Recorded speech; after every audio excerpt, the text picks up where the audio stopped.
नमस्कार बच्चों। जैसा कि हमारी प्रीवियस क्लास में आपने देखा था, हमने पढ़ाया था आपको भारत एक परिचय। आज हम चलते हैं संविधान। संविधान एक परिचय। सबसे पहले हम जान लेते हैं संविधान है क्या, संविधान की जरूरत हमें पड़ी क्यों, संविधान की जरूरत हमें पड़ी क्यों और संविधान है क्या। संविधान वह दस्तावेज है, संविधान वह दस्तावेज है जो किसी देश का शासन चलाने के लिए प्रयोग किया जाता है। संविधान वह दस्तावेज है जो किसी देश का शासन संविधान से चल रहा है। यानी संविधान में वो सब नियम कायदा कानून लिखे हुए हैं जो कि हमारे जैसे ट्रैफिक पुलिस के जो नियम होते हैं, रेड बत्ती पे हमको रुकना है, येलो पे हमको रेडी रहना है, ग्रीन पे हमको चलना है, ऐसे ही संविधान में भी हमारे नियम लिखे हुए हैं। तो हमारे देश को चलाने के नियम हैं वो संविधान में लिखे हुए हैं। अच्छा, संविधान हमारा जब बना था वो बना कब था? हमारा संविधान, जो भारत का जो संविधान है वो कैसा संविधान है? एक लिखित संविधान है। भारत का जो संविधान है वो कैसा है? लिखित संविधान है। और यह देश का सबसे बड़ा लिखित संविधान है। किसी भी देश का सबसे बड़ा लिखित संविधान है।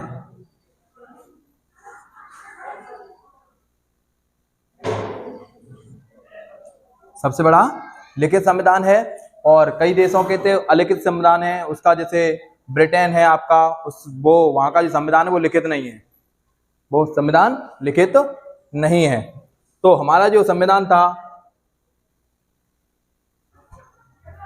सबसे बड़ा संविधान है। सर्वप्रथम देश जो था लिखित संविधान का, लिखित संविधान सर्वप्रथम अमेरिका का था। किसका था? अमेरिका का। सर्वप्रथम अमेरिका का लिखित संविधान था। अमेरिका का सर्वप्रथम लिखित संविधान था। और दूसरा जो सबसे बड़ा, अगर बात की जाए सबसे बड़ा की, तो हमारा भारत का संविधान सबसे बड़ा संविधान है। लिखित की बात की जाए, लिखित तो बहुत देशों के हैं, लेकिन सबसे बड़े की बात की जाए तो भारत, और सबसे प्रथम की बात की जाती है तो अमेरिका। अब हम आगे चलते हैं कि संविधान की हमको जरूरत पड़ी क्यों, इसका क्या कारण रहा होगा। अगर संविधान ना होता तो आज हम क्या कर रहे होते। जब संविधान नहीं था, जब हमारे देश में संविधान नहीं था, उस समय पे जब अंग्रेजों का शासन था, जब आज से 200-300 वर्ष पहले जब अंग्रेजों का शासन था, उस समय पे एक एक्ट लागू हुआ था। अंग्रेजों ने एक एक्ट लागू किया था 1773। इस एक्ट का नाम दिया था उन्होंने रेगुलेटिंग एक्ट। रेगुलेटिंग एक्ट नाम दिया था 1773 में। ये क्या था? जो हमारा जो संविधान है उसी तरह उनका एक, अंग्रेजों का 1773 में जो रेगुलेटिंग एक्ट किया था वो बिल्कुल संविधान की तरह काम करता था। जैसे रेगुलेटिंग एक्ट के तहत ही हमारे भारत से म्यांमार को अलग किया गया था। उस समय पर उसका नाम था बर्मा। आज प्रेजेंट में जो वर्तमान नाम है वो क्या है? म्यांमार। भारत से अलग हुआ था 1773 के रेगुलेटिंग एक्ट के तहत। और इसी की रेगुलेटिंग एक्ट के तहत हमारा जो सुप्रीम कोर्ट है, रेगुलेटिंग एक्ट के तहत 1774 में 1774 में कोलकाता में सुप्रीम कोर्ट की स्थापना हुई थी। सुप्रीम कोर्ट की स्थापना हुई थी। ये सुप्रीम कोर्ट आज भी है, ये सुप्रीम कोर्ट आज भी है। उस समय पे इसके जो मुख्य न्यायाधीश थे, मुख्य न्यायाधीश थे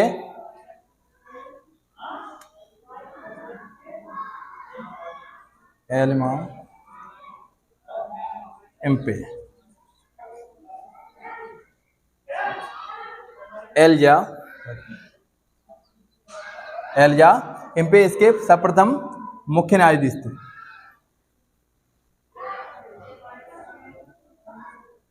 ये सुप्रीम कोर्ट आज भी है। 1774 में रेगुलेटरी एक्ट के तहत ही सुप्रीम कोर्ट की स्थापना हुई थी। उस समय मुख्य न्यायाधीश एलिजा इम्पे को चुना गया था, जो कि एक अंग्रेज थे, क्योंकि अंग्रेजों ने 1777 का रेगुलेटरी एक्ट पारित किया था। इसमें बिल्कुल हमारे संविधान की तरह चलते हैं। और इसी रेगुलेटिंग एक्ट के तहत 1935 में आरबीआई की स्थापना हुई थी।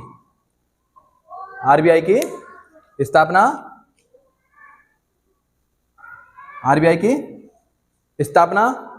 हुई थी। हमारी आरबीआई की स्थापना 1 अप्रैल 1935 में हुई थी।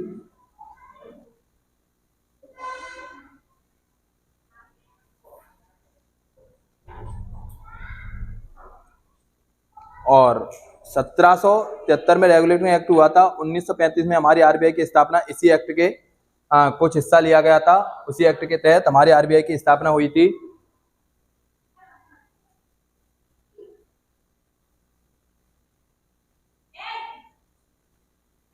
जब हमारा संविधान बनाने की जब मांग की गई तो सबसे पहले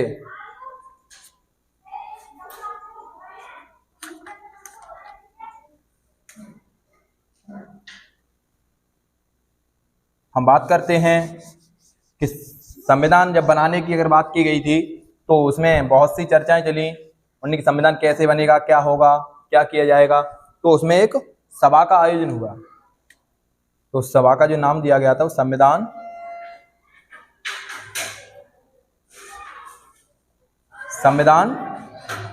सभा का गठन हुआ। वो संविधान सभा का जो गठन हुआ था, इसमें संविधान सभा का जब गठन हुआ था तब हमारा जो देश था आजाद नहीं हुआ था। उस समय पर हमारा देश आजाद नहीं हुआ था। और जुलाई 1940 में संविधान सभा का गठन हो गया था। उसके बाद संविधान सभा के जो सदस्य थे उन्होंने अपना काम शुरू किया। जिस समय पे संविधान सभा का गठन हुआ था उस समय पे जो संविधान सभा के सदस्यों की जो संख्या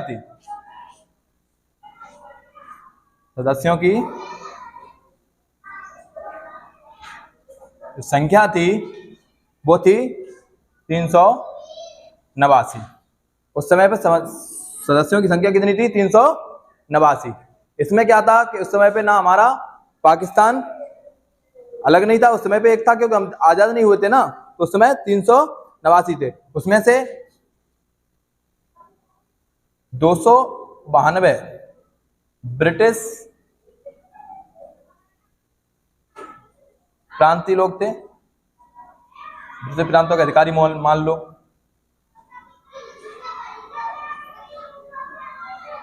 292 थे ब्रिटिश प्रांत, यानी कि सबसे ज्यादा उन्हीं के प्रतिनिधि थे। और 93 जो देसी रियायतें थी हमारी, जैसे राजा महाराजा पहले रहते थे, के प्रतिनिधि।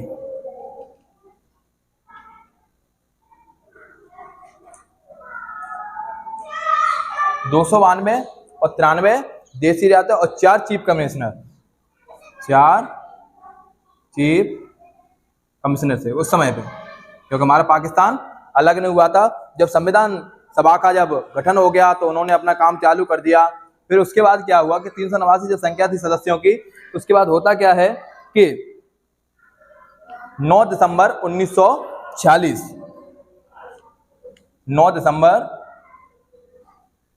1940 को मुस्लिम लीग ने संविधान सभा का क्या जो गठन हुआ था उसका क्या कर दिया? बहिष्कार कर दिया कि हम संविधान को नहीं अपनाएंगे, मुस्लिम लीग ने ये उन्होंने घोषणा कर दी। तब 9 दिसंबर 1940 जब घोषणा कर दी तो उस समय पर कोई अध्यक्ष रहा होगा? अगर वो पूरी संविधान सभा चलती तो अध्यक्ष उसको चुन लिया जाता। तो उसको एक बोल दिया जाता है कि मतलब परमानेंट अध्यक्ष ना होके जो उसके कार्यवाहक अध्यक्ष थे डॉक्टर सच्चिदानंद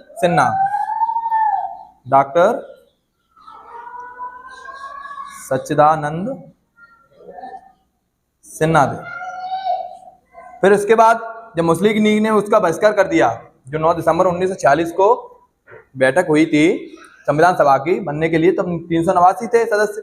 उन्होंने उसमें से ही कुछ मुस्लिम लीग के सदस्य थे, उन्होंने क्या कर दिया, मुस्लिम लीग ने उसका बहिष्कार कर दिया, यानी कि हम संविधान सभा जो थी उसके जो नियम बन रहे थे उसमें हम भाग नहीं लेंगे। तो क्या हुआ, ये घोषणा कर दी गई कि ये वाली क्या थी, कैंसिल कर दिया गया। फिर उसके बाद बैठक हुई, 11 दिसंबर, उसके 2 दिन बाद 11 दिसंबर को बैठक हुई, क्योंकि मुस्लिम लीग ने उसका बहिष्कार कर दिया था तो मुस्लिम लीग वाले नहीं रहे थे। तो उसमें 11 दिसंबर को जो अध्यक्ष चुने गए वो चुना गए थे डॉक्टर राजेंद्र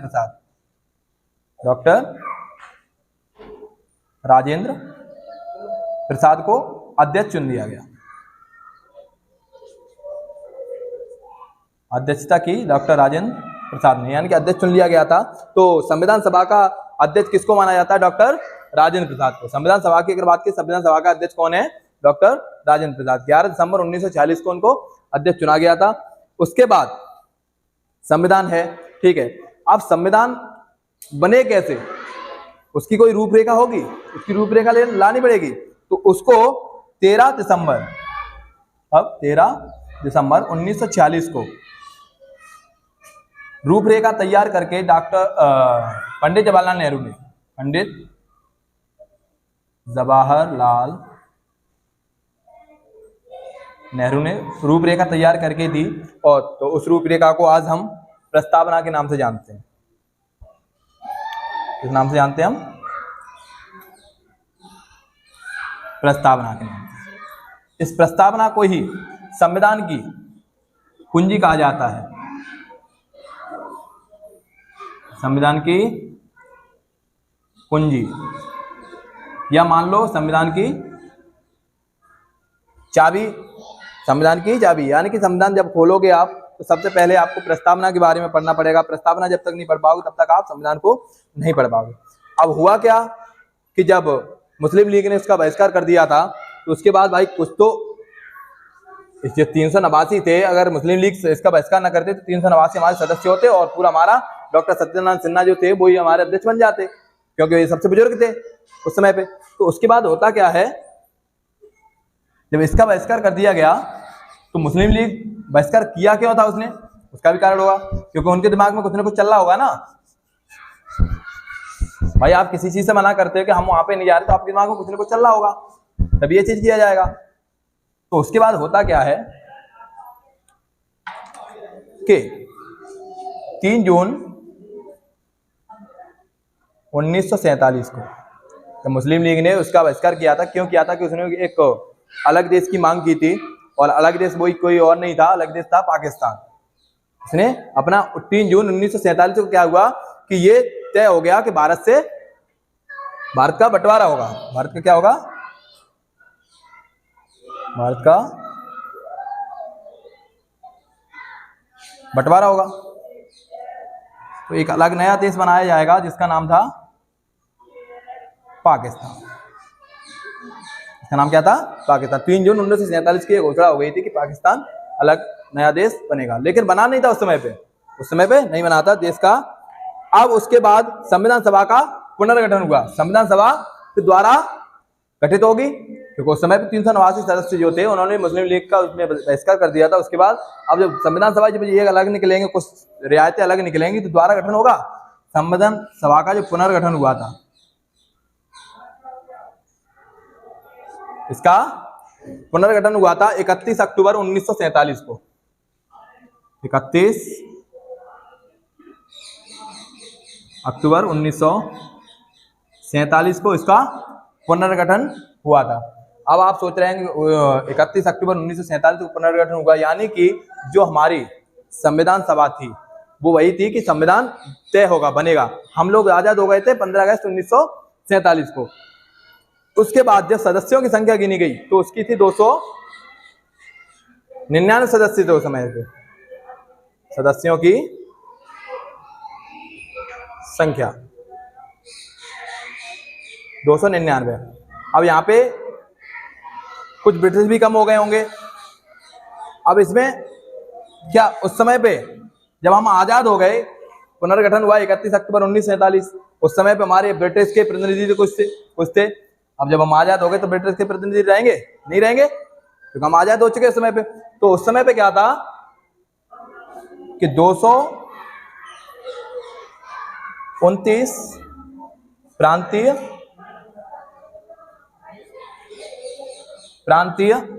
सदस्य थे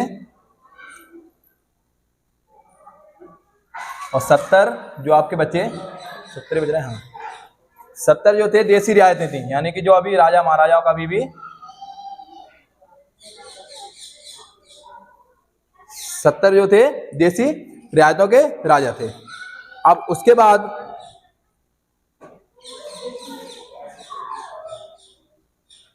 जब संविधान सभा का जब गठन हुआ, पुनर्गठन हुआ 31 अक्टूबर 1947, उसके बाद सदस्यों की संख्या रहेगी 299। 229 थे प्रांतीय सदस्य थे और 70 देसी रियायतों के राजा थे जो कि उनके सदस्य चुने गए।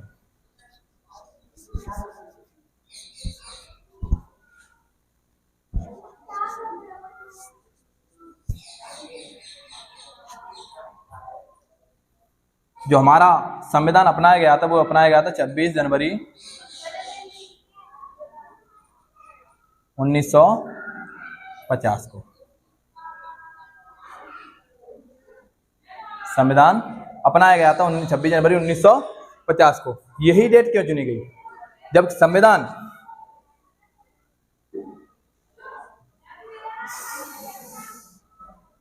जो बनके तैयार हो गया था, हमारा संविधान जो बनके तैयार हो गया था 26 नवंबर 1949 को बनके तैयार हो गया था। 26 नवंबर 1949 को हमारा संविधान बनके तैयार हो गया था, यानी कि उसी दिन हम संविधान दिवस मनाते हैं। तो 26 जनवरी 1950 को ही हमारा संविधान अपनाया क्यों गया, उसी दिन ही क्यों अपनाया गया? उसका कारण है, उसका ये कारण है कि 26 जनवरी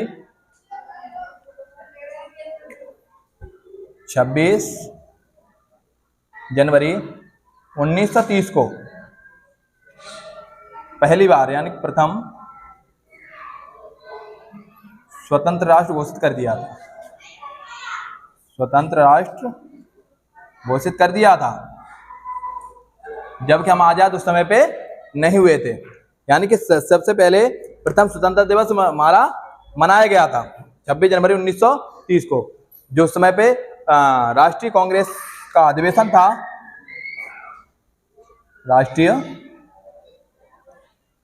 कांग्रेस का अधिवेशन था।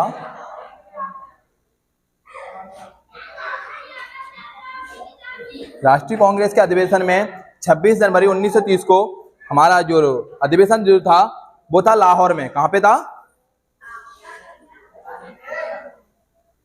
लाहौर अधिवेशन था 1930 वाला। उसमें के जो अध्यक्षता कर रहे थे वो थे पंडित जवाहरलाल नेहरू। जवाहरलाल नेहरू अध्यक्षता कर रहे थे। उन्होंने उसमें ही घोषणा कर दी थी कि आज से हम स्वतंत्र हैं, यानी कि हर वर्ष 26 जनवरी को स्वतंत्रता दिवस के रूप में मनाएंगे। लेकिन हम आजाद हुए 15 अगस्त 1947 को। 15 अगस्त 1947 को हो गए, तो उन्होंने कि 26 जनवरी का कुछ तो कुछ महत्व। तो उस दिन हमारा जो संविधान बनके तैयार हुआ था 26 नवंबर 1949 को, उन्होंने उस दिन ना अपना के उन्होंने 26 जनवरी 1950 को, उस दिन को भूला नहीं जाएगा। इस वजह से 26 जनवरी को ही हमारा जो वो था संविधान था उसको अपनाया गया, यानी कि गणतंत्र हुए हम उस दिन। उसके बाद बात करते हैं हम, फिर उसके साथ जब हमारा देश संविधान जब अपनाया गया तो उसमें बहुत सी बातें होती हैं कि हमारा झंडा खुद का होना चाहिए, खुद के गीत होने चाहिए, खुद का सब कुछ होना चाहिए। तो 22 जुलाई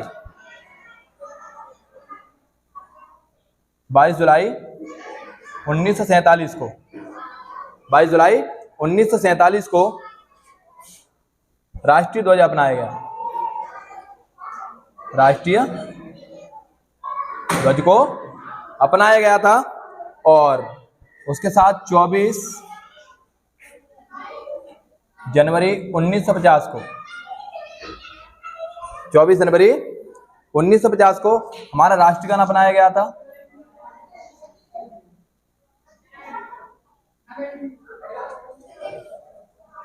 छब्बीस जनवरी 1950 को हमारा राष्ट्रीय गीत। हमारा राष्ट्रीय गान जनगण मन जो अपनाया गया था 24 जनवरी 1950 को, जिसके रचयिता हैं रविन्द्रनाथ टैगोर। 26 जनवरी 1950 को हमारा राष्ट्रीय गीत अपनाया गया था वंदे मातरम, जिसके रचयिता हैं बंकिम चंद्र चटर्जी।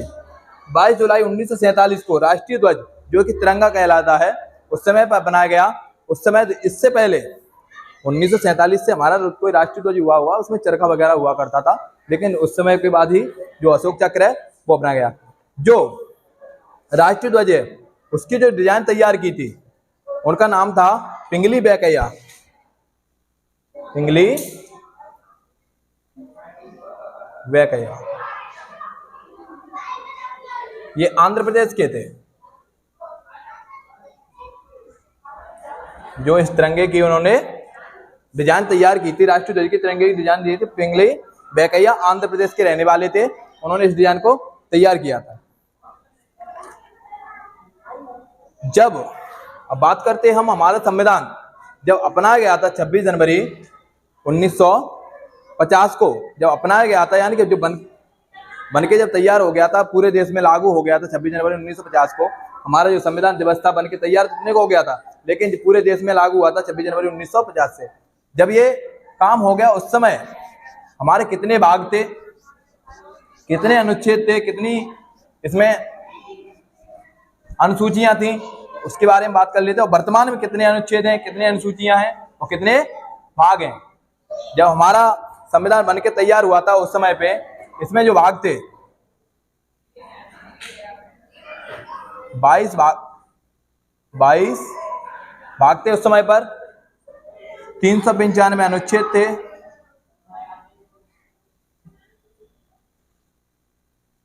और आपके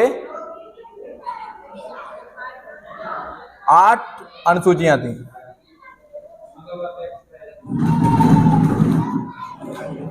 8 अनुसूचियां थी। वर्तमान में हमारे 22 भाग हैं और 395 अनुच्छेद हैं, 12 अनुसूचियां हैं। कहीं कहीं जब लागू आता उस समय पे जब लागू हुआ था 22 भाग थे, 395 अनुच्छेद थे और 8 अनुसूचियां थी। वर्तमान में 22 भाग हैं, 395 अनुच्छेद हैं, 12 अनुसूचियां हैं। लेकिन आपके दिमाग में जरूर ये ख्याल जाएगा कि सर ने 395 अनुच्छेद लिख दिए हैं, जबकि वर्तमान में 450 अनुच्छेद लिख रहे हैं हम।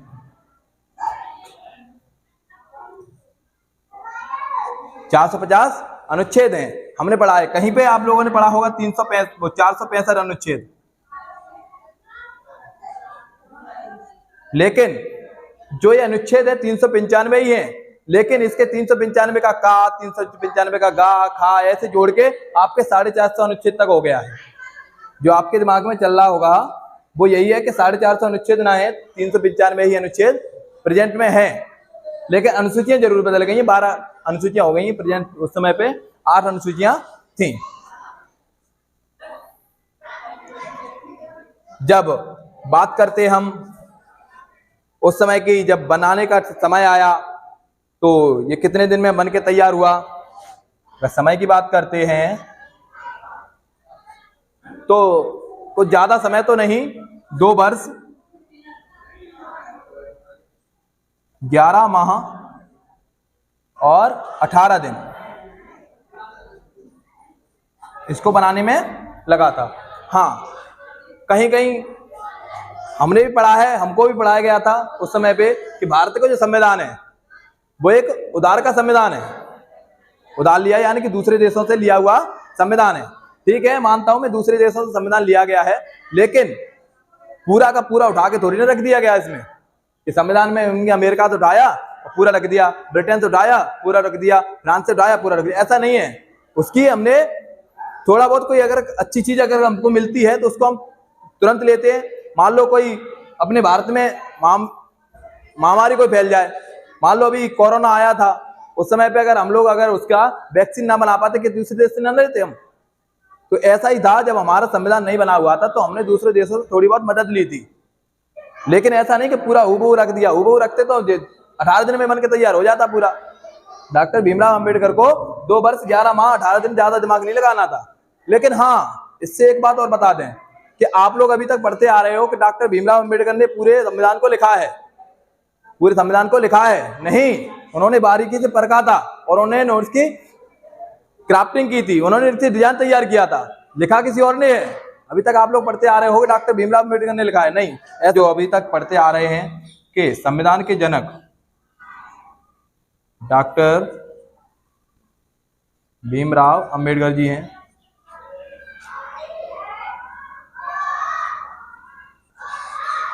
इन्होंने इसकी संविधान की डिजाइन को तैयार किया था, लेकिन इसको जो लिखने वाले थे, जो इसका अपने हाथों से लिखा है, वो जो संविधान को लिखने वाले थे वो थे प्रेम बिहारी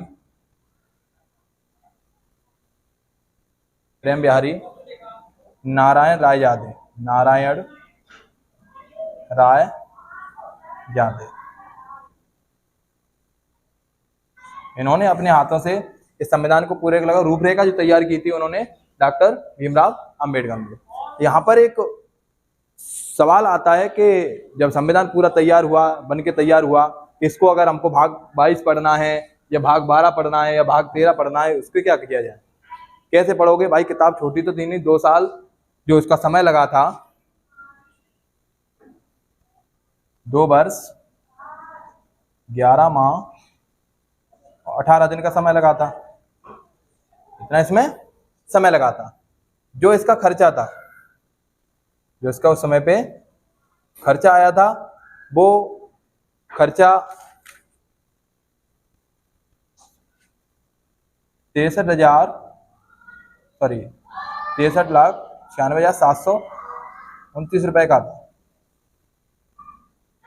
63,96,729 रुपए का उस समय पे ये संविधान लिखने का खर्चा आया था भाई। 2 साल 11 माह 18 दिन जब संविधान लिखा गया तो उसमें पेन खर्चा, कॉपी, किताब, बहुत कुछ होता है। अब रफ्तार भी हुआ होगा, ऐसी बात नहीं कि डायरेक्ट जो लिखता हुआ चले गए उसी को लिखते हुए चले गए थे। उसके बाद हम बात करते हैं कि उसमें जो प्रस्तावना को जोड़ा गया, प्रस्तावना को जोड़ा गया था, तो उस समय पे पंडित जवाहरलाल नेहरू जो थे,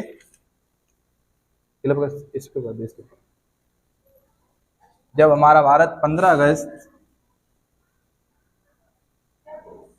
1947 में स्वतंत्र हो गया था, जब स्वतंत्र हो गया, जब हमारा भारत 15 अगस्त 1947 स्वतंत्र हो गया, उसके बाद एक भाई उस समय पे क्या होता कि संविधान तो था नहीं, तो उस समय पे स्वतंत्र भारत का मंत्रिपरिषद बना था, मंत्रिमंडल बना था। उसके बारे में हम नेक्स्ट वीडियो में जानेंगे। और वीडियो पसंद आए तो वीडियो को सब्सक्राइब, लाइक, शेयर जरूर करें। धन्यवाद।